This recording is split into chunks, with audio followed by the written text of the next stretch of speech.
Assalamualaikum warahmatullahi wabarakatuh. Pemirsa yang dirahmati Allah, marilah kita sama-sama ikuti tausiah yang akan disampaikan oleh Hadratul Mukarram Romo Kiai Haji Agus Mukhlason Rosyid dari Mojokerto. Makna daripada Sirul Asrar di dalam rahasia itu ada beberapa rahasia lagi. Rasa pahit itu rahasia. Bagaimana Anda akan bisa menggambarkan rasa pahit itu bagaimana? Nggak bisa. Kalau gambar wujudnya kopi bisa, tapi untuk menggambar rasa pahit itu nggak bisa. Bisanya sampai imani. Itu sudah rahasia. Padahal ini di dalamnya lagi yang disebut wahdatul wujud atau wajib wujude Allah, itu di dalamnya lagi.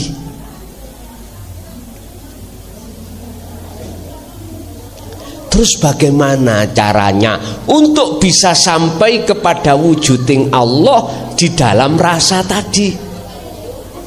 Pun sebelum sampai pada wujuding Allah Bapak Ibu, sak bakdane iman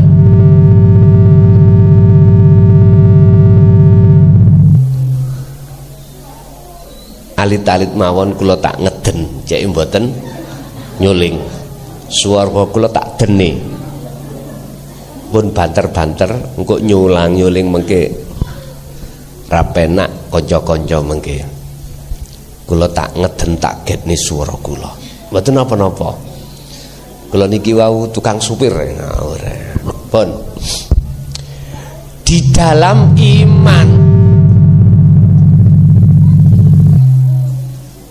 di dalam iman atau rasa sebelum sampai makrifat Allah nyatane Allah, di sini jenengan akan mengalami yang disebut cahaya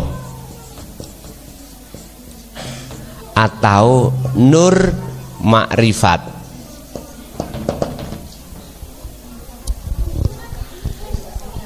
Lah nur makrifat itu akan muncul di dalam hati jenengan, akan dinyalakan oleh Allah sebab jenengan iki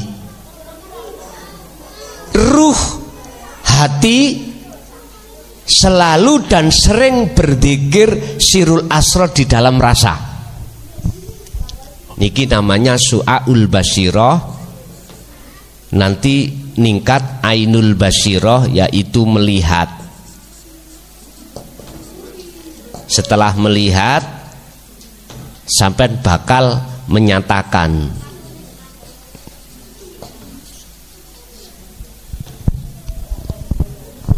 Su'aul Basirah, Ainul Basirah, Hakul Basirah. Pertama jenengan harus selalu sering dan sering berzikir Sirul Asrar di dalam Su'aul Basirah rasa. Prakteknya apa? Ngeten.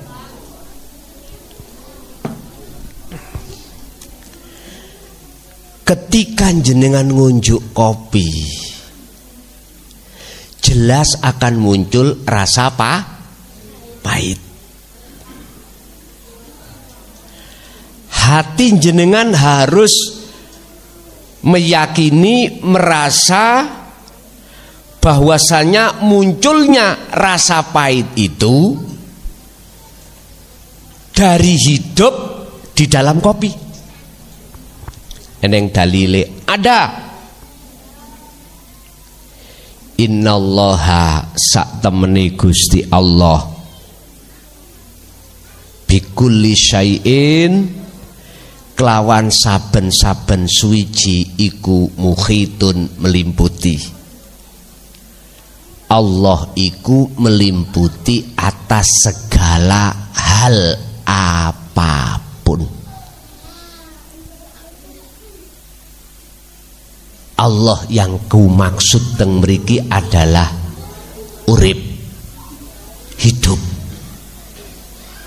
yang bukan sifat, tapi aku gak iso nyebut. Biar mudah tak lewatno nama hidup atau Tuhan, Rob.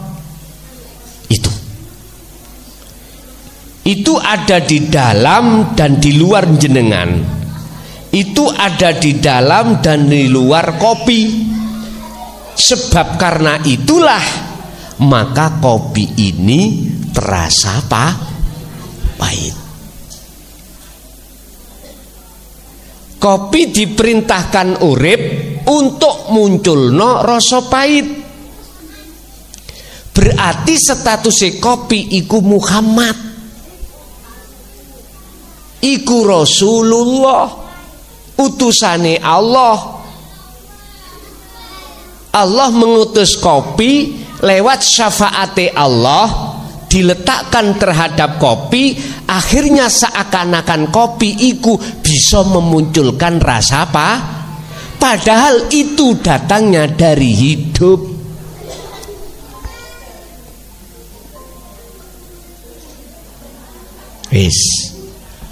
Iku dari sisi ilmu. Dari sisi praktek ya napa? Ngeten. Kena ini dilaksanakan keadaan jenengan berdiri, duduk atau berbaring, terserah jenengan. Akal ini sampai lepas urusan dunia.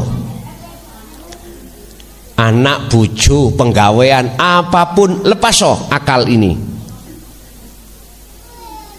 Terus hati sampean, lepaskanlah makhluk-makhluk yang tadinya kita imani, yang bisa memunculkan manfaat atau mudorot. Cara kita, diri kita yang tadinya kita merasa kita bisa bernafas sendiri, melihat sendiri, mendengar sendiri suara, bergerak sendiri, lepaskan. Artinya ojo diakoni. Faktulu anfusakum, bunuhlah rasa keakuan diri sebagai makhluk yang bisa nyapo. Sebab miturut surat Maidah Allah bersabda, malakum dzarraw wala naf'an. Selain Allah, bukan Allah nama lo ya, yaitu hidup tadi ya, itu gak bisa memberikan mudorot atau mendatangkan manfaat, nggak bisa. Lah terus yang mendatangkan siapa? Rasa pahit Allah. Yang mendatangkan bisa melihat Allah hidup dalam diri jenengan. Yang mendatangkan bisa bernafas hidup dalam diri jenengan.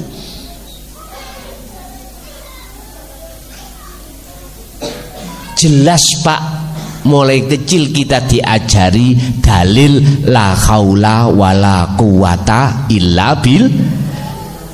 Kita makhluk tidak punya daya upaya untuk melakukan apapun, kekuatan apapun gak bisa.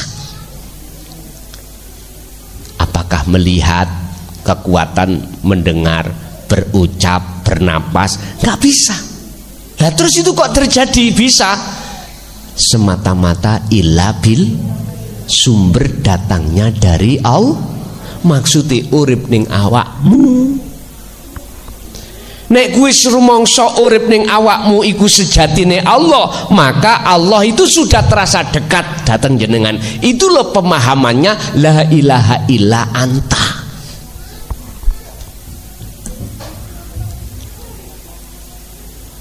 Oleh sebab itu sing sering meraktekno ning ati ki buangen rasa kemakhlukane ning ati sampean kali kula. dan unculno isbatkanlah hidup itu sumber segala sumber. Mumpun diakoni urip sampean nambah aku makhluk gak punya sifat hidup, gak punya. Wahdaniyah di dalam di dalam sifat ma'ani, sifat wajib Allah nih. Itu kan wajib Allah dah. Sifat ma'ani itu wahdaniyah, urip. Kita berhubung dibisiki nafsu, dikongkon ngaku-ngaku kalau kita itu hidup. Padahal urip iku sejatine Allah. Wis. Pertama kita ciptakan dulu dalam hati Allah terasa dekat. Itu tadi. Hidup dalam diri jenengan atau di luar diri jenengan yang melimputi atas segala alam ini, sejatinya itu wujudnya Allah.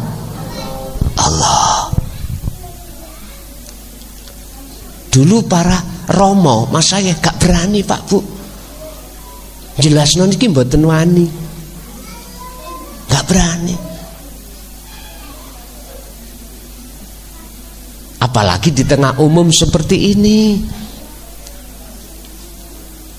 Apabila terpaksa, itu pun masih pakai kinayah, pakai isyarah. Akhirnya kita gak paham. Mengapa begitu? Jikalau berani, pasti akan dihujam oleh golongan-golongan ahli hijab, dikatain sesat, terus umat diprovokasi supaya ngempur jenengan. Itu akhirnya beliau-beliau wis tak gawe dhewe ngoten. Nyuwun sewu. Oleh karena nafsu selalu membisiki dalam hati jenengan untuk ngaku-ngaku, itulah akhirnya kita merasa Allah jauh. Sehingga kita ngomong aku hidup sebab dihidupi Allah. Prosesnya dari situ memangnya. Wis jenengan merasa hidup dihidupi Allah, lepasen. Nafikanlah hal itu. Sebab nek iku wis kok nafekno, moko isbatkanlah sejatine Allah itu ya urip kang sejati dalam diri Anda masing-masing. Yo antara kula ambek jenengan ikilah wujudnya Allah. Allah tak terbatas, di mana-mana dan tidak kemana-mana. Kalau jenengan sering untuk berzikir seperti ini, maka itulah proses makrifat di dalam makom muraqabah, di mana Allah terasa dekat. Jadi untuk meletupkan dalam hati jenengan ada rasa bahwasanya Allah dekat, hilangkan terlebih dulu rasa atau iman sakliyane Allah yang tadinya merasa wujud, ilangono. Yang tadinya merasa bisa ini bisa itu, hilangono.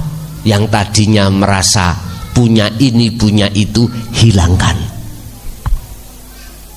Otomatis Pak, setiap napas jenengan boleh hati mengucap Allah, sambil jenengan merasakan urip ning awak jenengan sing ngetokno napas ikulah wujudi Allah di situ. Posisi seperti ini napas isu makhluk. Posisi seperti ini dunia saisinya itu masih makhluk. Karena muraqabah. Ada yang melihat, ada yang ada makhluk yang menyembah, ada khalik yang Masih ada 2. Inilah namanya syahadata ini. Persaksian jenengan adanya Allah, yaiku wujude urip di dalam diri jenengan, dan persaksian datang Muhammad wujude makhluk jenengan iki bisanya berdiri karena didirikan oleh urip oleh Allah. Kita bisa berkumpul di sini karena dikumpulkan oleh Allah, yang Allah di dalam diri kita masing-masing. Kita muncul suara jasad iki karena dimunculkan Allah dalam diri kita. Kita melihat juga begitu, mendengar apapun. Ini prosesnya, Pak. Tapi ini belum dikatakan sudah sampai pada makrifat Allah, belum. Ini cara makrifat paling ndek. Hati jenengan Allah terasa dekat, itu makrifat sing paling rendah. Jenengan makan di hati sampean secara otomatis rasa iki sambung menyang urip. Iman ini sambung menyang Allah. Hanya karena Allah inilah yang menggerakkan akhirnya kita bisa makan. Ini makrifat yang paling rendah. Masih ada 2 masalahnya. Dan ini wajib ada prosesnya, karena ini proses. Sehingga jenengan diperintahkan untuk selalu napas keluar masuk disuruh berzikir. Oke lah, di dalam thariqah disebut zikir sirri. Tapi tolong dapatkan sirul asrornya untuk menyertakan supaya betul-betul jenengan ini masuk di dalam makrifat pada Allah yang paling rendah. Karena ini prosesnya.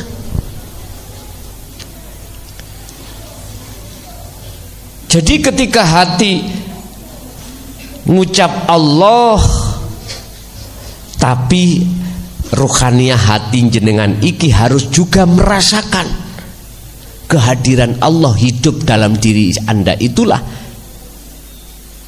sejatinya Allah yang menggerakkan atas semua apapun. Nah, apabila ini sampai pegang, maka nafsu tidak mudah untuk bisa membisik jenengan untuk lalai songko Gusti. Kalau jenengan sudah terus membiasakan hati untuk berzikir rasa ini, maka tidak mudah nafsu itu akan membegal ruhaniah jenengan supaya lali pada Allah. Gak mudah. Sehingga jenengan ketika beraktivitas, ngadepi aktivitas apapun, hati selalu sambung menyang Allah. Inilah Pak yang dimaksud surat Al-Mu'minun ayat 1 dan 2. Qad aflahal mu'minuna alladzina hum fi sholatihim khashi'un. Cara untuk sholat khusyuk ya dari arah sini. Sebab jenengan ketika takbiratul ihram berdiri, hatimu selalu merasakan kehadiran Allah dalam dirimu, yaitu hidup. Yang menggerakkan Anda bisa berdiri, menggerakkan Anda mendengarkan arek cilik nangis, arek cilik nggudo. Kadang-kadang ya anak kita kalau kecil kita sholat numpak geger lah, ngoten nggih. Itu sebetulnya Allah menyapa jenengan supaya gak eling arek cilike tapi eling urip sapa sing njaluk gendong mang.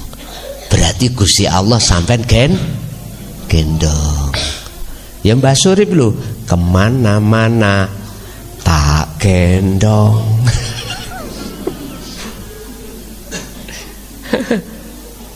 Allah. Hati jenengan kalau sudah di wilayah ini terus baik berdirinya, rukuknya, sujudnya, duduknya, tak jamin hati sampean gak gampang kelebon nafsu.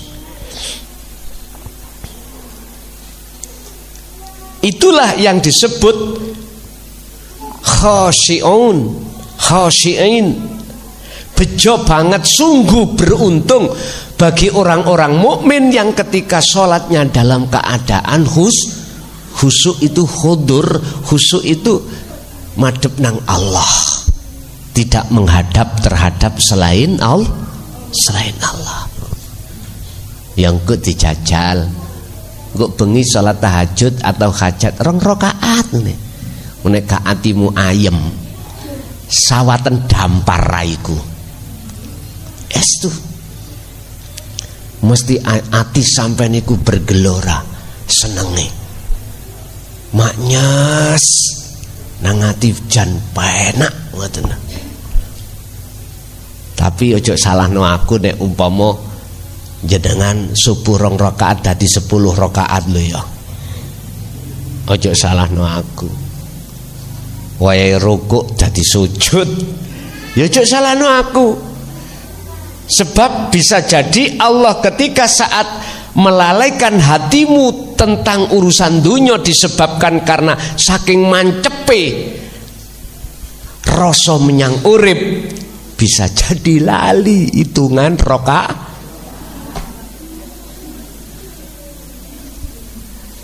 Terus sholat kayak seperti itu terus bagaimana? Gak apa-apa. Hukum syariat tidak bisa untuk menghukumi karena hati sampai gendeng nang Gusti Allah. Nggak bisa. Hukum syariat itu menghukumi orang gila itu nggak bisa. Tapi gila sampean gila nang Allah, bukan gila nang kesenangan dunia. Tapi jikalau jenengan tidak megang dzikir ini, siapapun kita, alimo kaya apa kitabe, nahwu sorofe, alimo kaya apa fiqihe, alimo kaya apa Qur'ane, alimo kaya apa hadise, mohon maaf, waktu sholat telea nek iso ati iku khusyuk nang Allah, boten saged. Boten saged. Saya tidak mengurangi rasa hormat, dan itu proses kita memangnya. Nggak bisa Pak.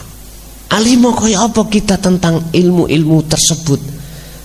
Tidak bisa kita waktu sholat itu hati kita itu hudur nang Allah, boten saged. Yang jelas kita adalah wajah kita akan menghadap, wajah ruh kita akan menghadap samawati wal ard, isine langit dan isine bumi. Berarti apa? Selain Allah. Disuruh ini wajah tu wajia, wajah Allah, kita menghadap wajahnya, nggak bisa, karena sistem tidak kita punya, karena kunci tidak kita bawa. Ini persoalannya Pak. Makanya saya sering setiap judul nopo mawon namanya dzikir sirul asrar sebagai kunci, selalu tak sampaikan berulang-ulang kali. Berulang-ulang kali. Saya tidak jenuh untuk menyampaikan hal ini supaya jenengan itu lekas cepat. Pertama, Allah biar dalam hatimu terasa dekat, setelah itu terus sampai bisa sampai ke makrifat Allah. Lah sebelum ruhaniyah ini dikatakan bertemu Allah, liqa, Allah itu nyiapkan nur makrifat sik ning ati. Lah nur makrifat Allah akan nyalakan dengan catatan jenengan iki di dalam hati harus ada iman, harus ada rasa. Munculnya rasa hanya pada Allah ini, jenengan harus mengerti dzikir sirul asrar. Itu tadi. Sebab nanti kalau sudah sampai di sini, dzikirnya ganti. Tidak sirul asrar tapi fana'u dzikri. Kita umumnya itu menerima dzikir jahri dan siri aja, Pak. La ilaha illallah dan la ilaha illallah. Makanya Allah huwa terasa jauh, dia. Belum anta. Anta itu engkau itu kamu, berarti di depan kita. Kalau ini sudah diteruskan, maka sampailah la ilaha illa ana fana'ud dzikri.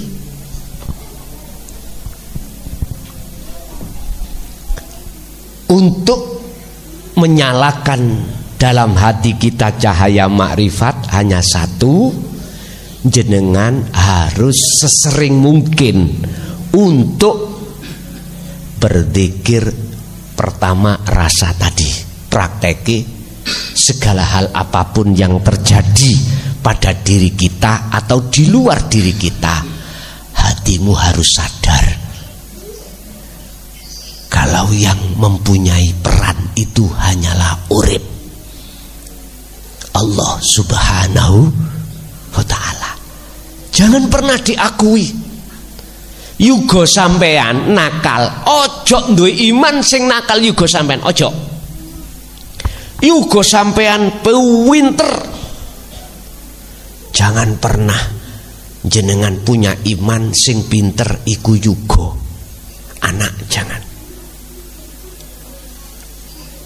Apapun yang terjadi pada diri kita yang muncul, katakan illa billah, sumbernya dari Allah. Yang Allah wujudnya ada dalam diri jenengan, yaitu gesang. Nek cara bahasa Quran, lais urip iku laisa kamislihi syai'un.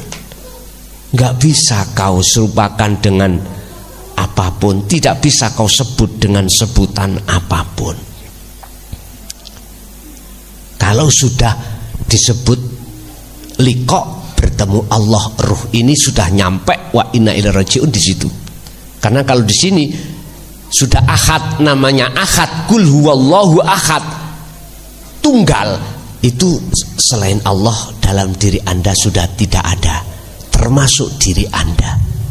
Sehingga ketika jenengan beraktivitas apapun, jenengan makhluk itu dalam hati jenengan sudah tidak ada.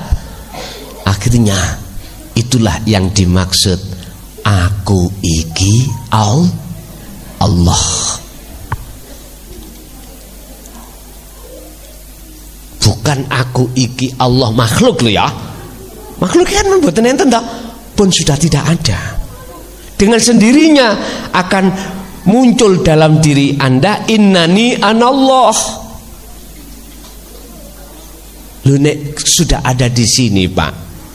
Mohon maaf. Bab kesenangan dunya apa wae. Apa wae. Iku enggak bisa mempengaruhi hati jenengan. Enggak bisa. Menghalangi hati sampean enggak bisa. Nyeret iman sampean untuk beriman pada selain Allah nggak bisa. Inilah nek cara baut ambek muriku wis klek, wis gak iso dibukane. Sampeyan tingali rodane montor niku. Hik rodan niku lak wonten baute nggih, wonten muri. Nek atik oleh nyinseti gak sinset, onggar-onggar, coblok enggak, lepas enggak roda ini, lepas. Tapi berhubung klek cek pun boten saged lepas. Dibikin lari 120 aman.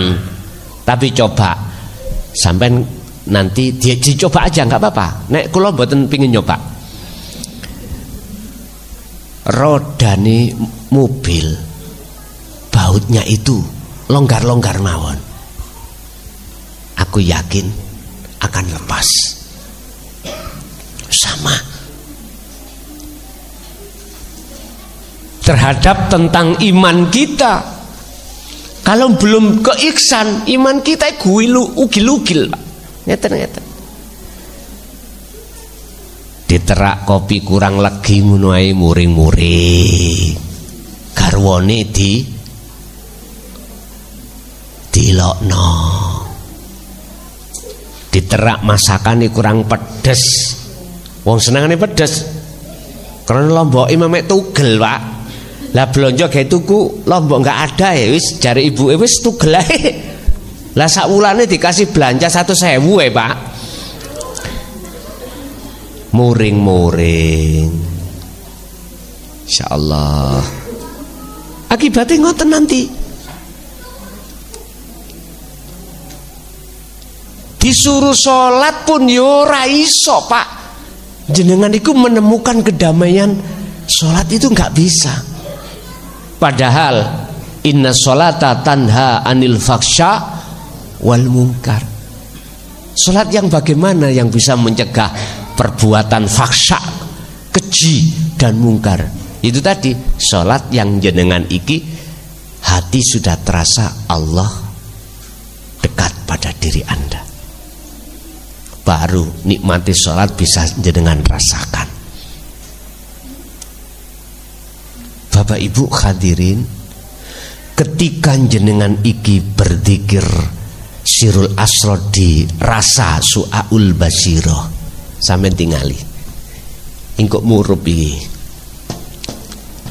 Sebab di dalam iman, di dalam rasa iku ana cahaya, di dalam cahaya iku ana urip.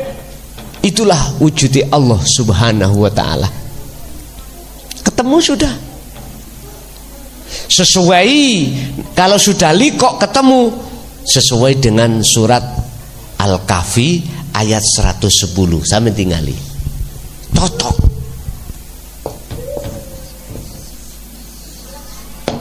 (110) Al-Kahfi. Barang siapa di antara hambaku dalam hatinya ingin bertemu Allah Tuhannya, ada 2 syarat. Pertama, falya'mal amalan sholihan. Ini untuk umat siapapun loh, tidak hanya umat Islam tok loh ya. Sebab ayatnya pakai rabbihi. Wa man kana yarju liqa'a rabbihi. Rob iku isim nakirah untuk umum. Artinya bisa umat Islam atau selain umat Islam, bisa. Barang siapa yang ingin bertemu Tuhannya, maka 2 syarat ini jenengan datangkan. Apa? Pertama, falya'mal amalan sholihan.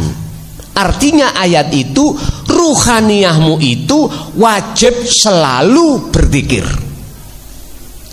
Zikir iku eling, Pak.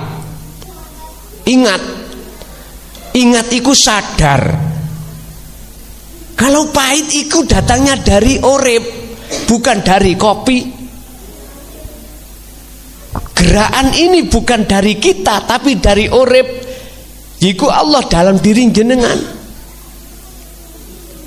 Kipas mumet ini bukan dari, mohon maaf loh ya, bukan dari makhluk tapi dengan urip. Makanya saya katakan Allah itu di dalam dan di luar. Huwal awwalu wal akhiru wad dhahiru wal ba. Karena Allah itulah wujudnya semua seperti kipas bisa mumet-mumet. Nek campean iki sampean trimo ning akal, ya sebabnya ndugi setrum. Lah ngono nggih. Ndugi setrum, coba setrume tak patenan lah gak munyer. Ngaji tasawuf, ngaji tauhid, hakikat iki ojo trimo ning akal. Trimo ning iman ning atimu iku. Sebab ilmu hakikat itu kanggo ndandani iman. Sing iman sampean kali kula iki dibengkokno nafsu. Padahal jenengan tahu surat Ibrahim ayat 3 tadi, terakhir ayatnya mengatakan apa? Ulaika fi dhalalim ba'id. Mereka itu yang membisiki kamu 3 hal itu sesungguhnya mereka itu tersesat amat jauh. Allah katakan itu. Masa kata mengikuti nafsu dalam diri kita? Jangan. Bapak Ibu hadirin, harus dengan iman atau dengan hati.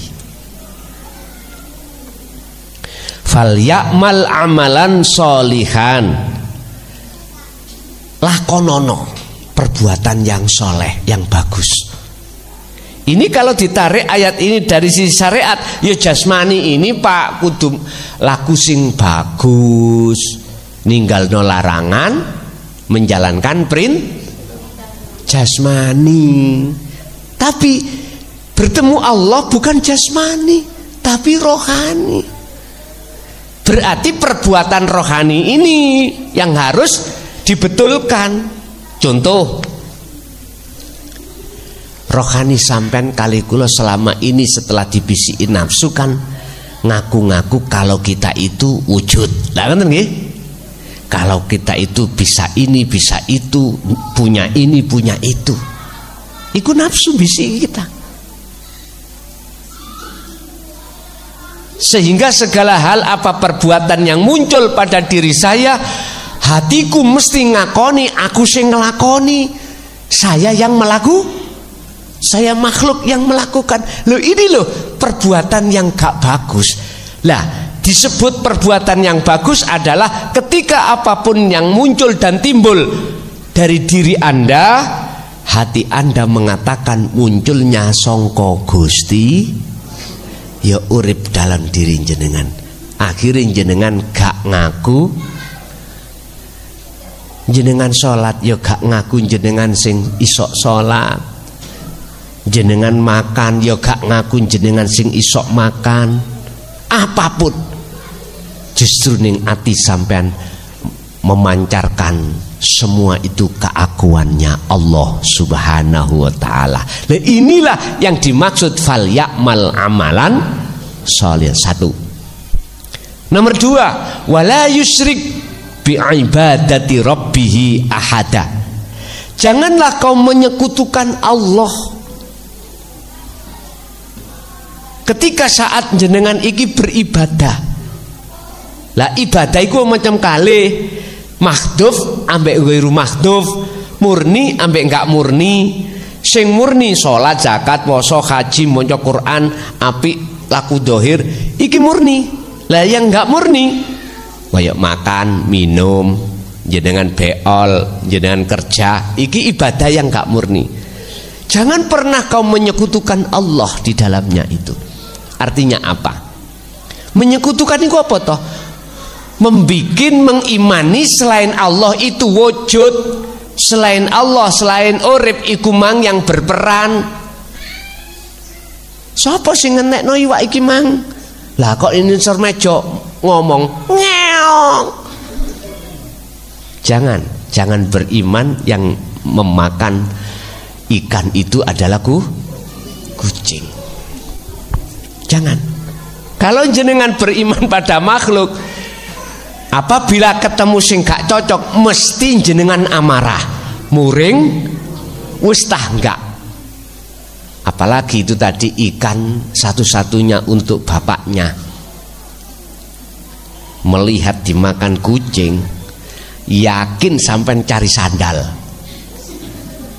dibengkolang, laun nggih, dilempar. Karena timbul amarah dalam hati kita sebab dibisiki nafsu. Imano sing mangan iki kucing.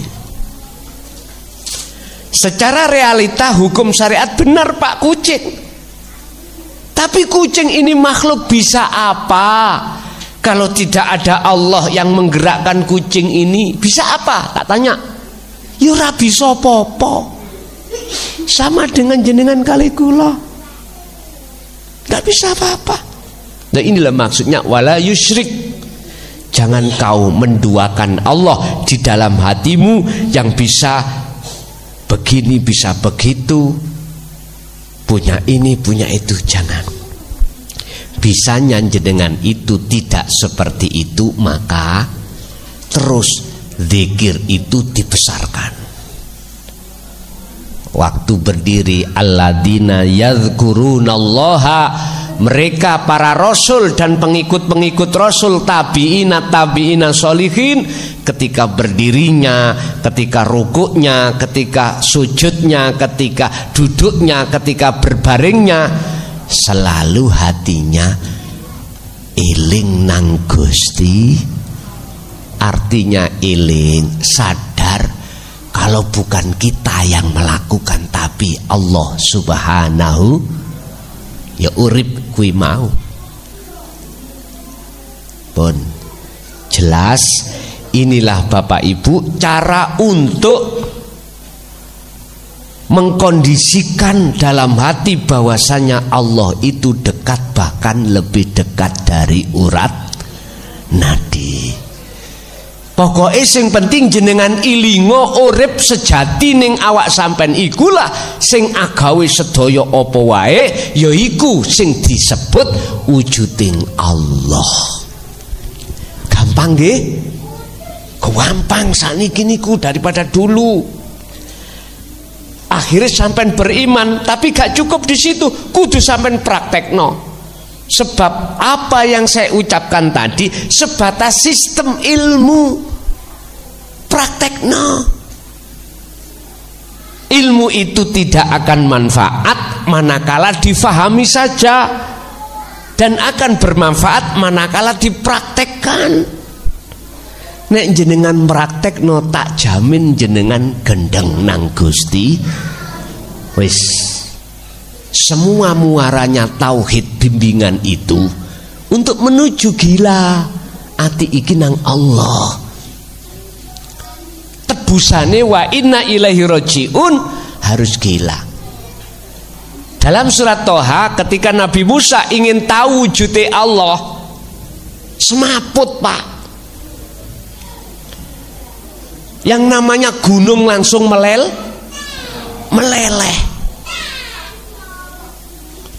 Itu sebetulnya kinayah. Artinya apa? Disebut bertemu Allah, maka selain Allah itu hancur.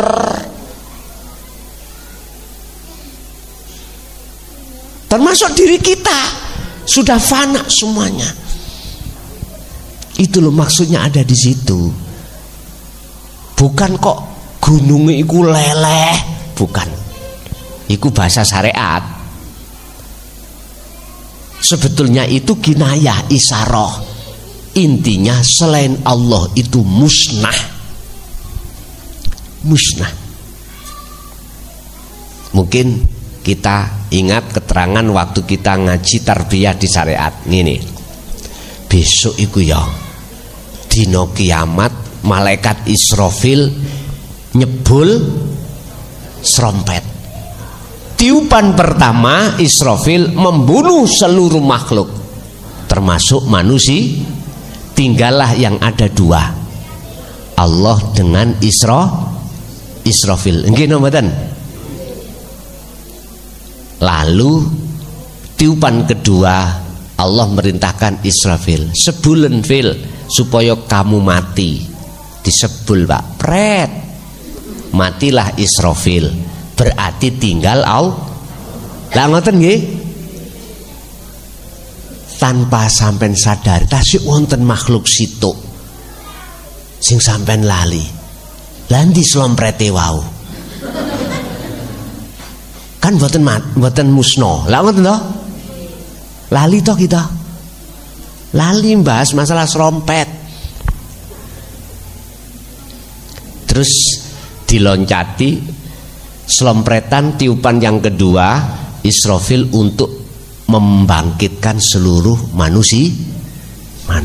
Lah ngoten to. Tapi lupa serompete. Gak musnah pisan.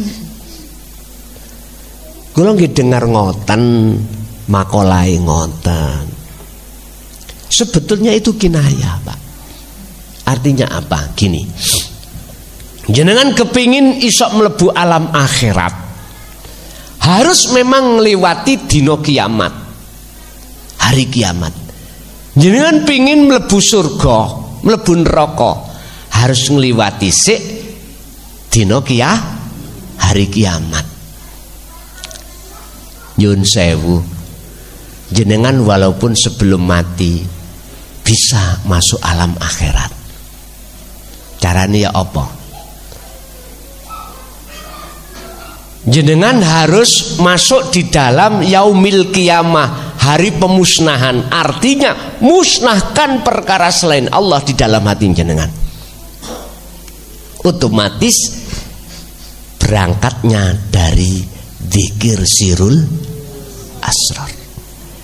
Rasa itu sampai gedekno iman hanya pada Allah. Kalau itu sudah Allah anggap cukup, jenengan dipindah ke ainul basirah. Apa? Ainul itu melihat, berarti bertemu Allah. Melihat ya bertemu, satu paket. Lah sebelum melihat selain Allah dalam hati jenengan, termasuk jenengan, itu tiada sudah. Akhirnya yang ada adalah aku Allah. Disitulah satu tetangga dengan menyatakan hakul basirah, menyatakan hidup itu dalam hati jenengan, ngomong yo aku iki Allah. Akhirnya disebutlah fana'ud dzikri la ilaha illa ana. Inilah yang kusebut sebagai makrifat. Berarti makrifat itu yang melihat Allah itu Allah sendiri. Kalau sudah di situ, Pak, roh bukan makhluk sudah. Gak ada. Lah wis fana kok, ya.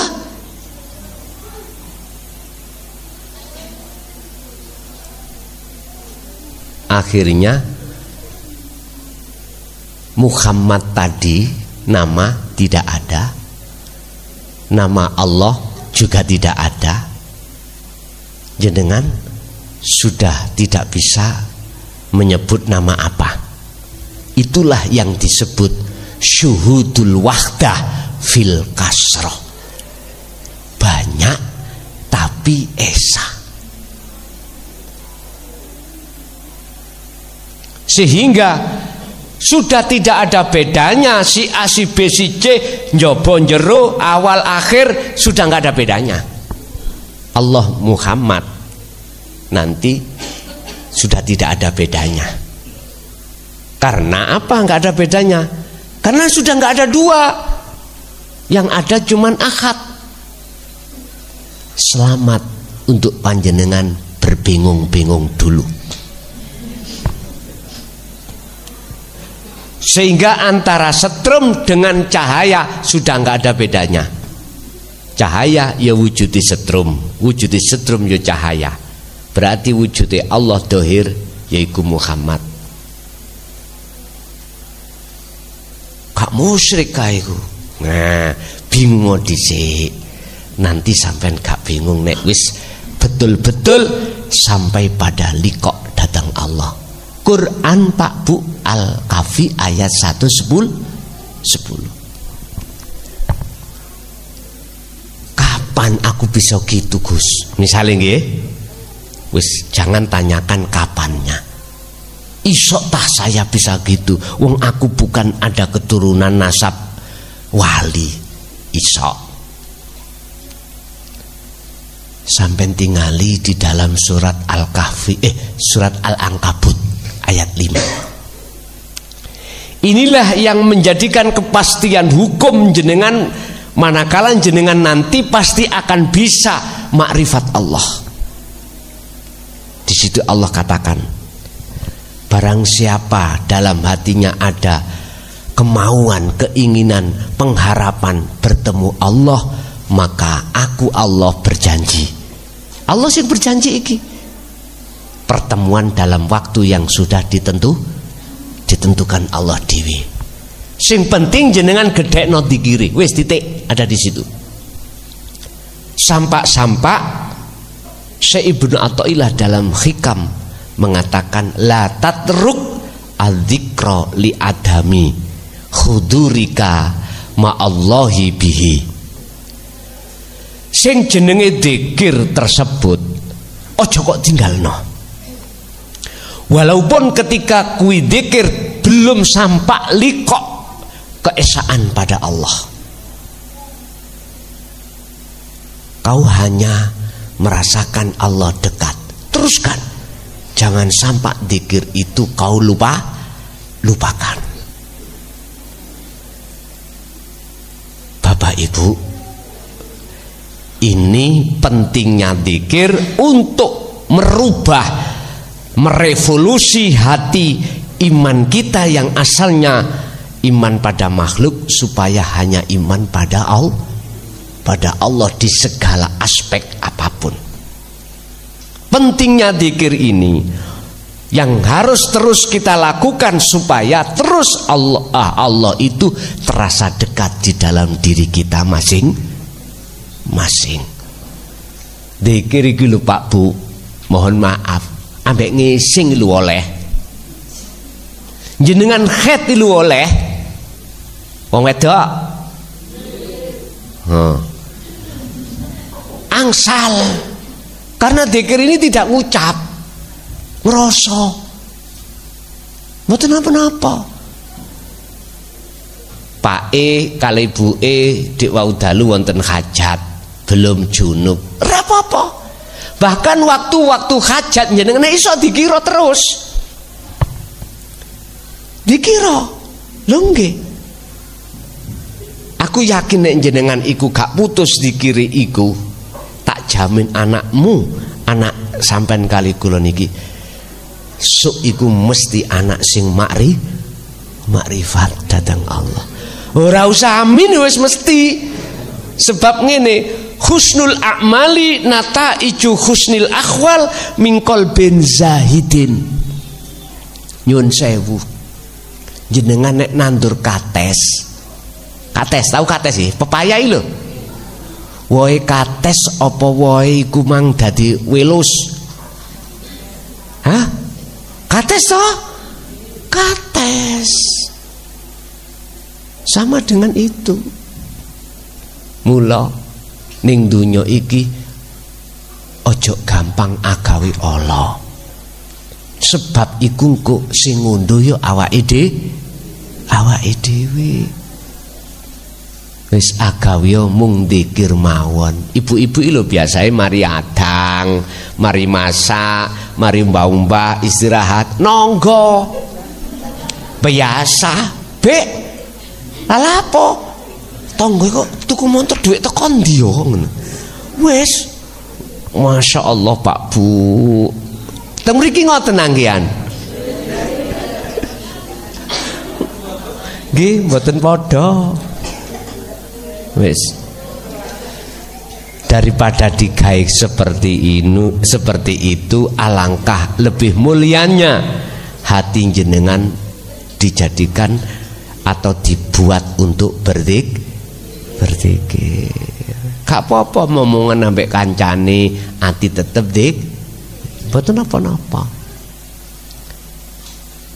Sawangane habis fatayatan, terus ngerti ilmu iki, terus kadung dikir mau fatayatan, mesti konco-konco sampean elo ajaran dia iku kok ngulang ngoten nggih ya, dirasani jelas. Allah ya karim, gak apa-apa fatayatono, tapi tetep ati ajaan kanggo dikir nang Gusti Allah. Itulah Pak Bu caranya untuk mudahnya hati merasa kalau Allah itu dekat. Oke, kita masuk pada sesi tanya jawab. Barangkali ada yang perlu ditanyakan.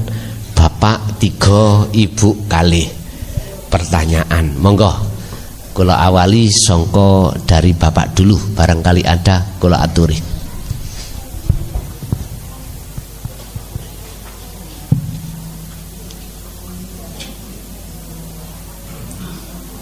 Pemirsa yang dirahmati Allah, demikian tadi tausiah dawuh-dawuh wejangan dari Romo Kiai Haji Mukhlason Rosid dari Pondok Pesantren Jaya Baru Bangsal Mojokerto.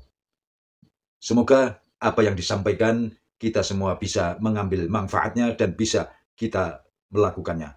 Amin, amin, ya Rabbal Alamin. Demikian dari saya sebagai pengantar acara. Kurang lebihnya mohon maaf. Wassalamualaikum warahmatullahi wabarakatuh.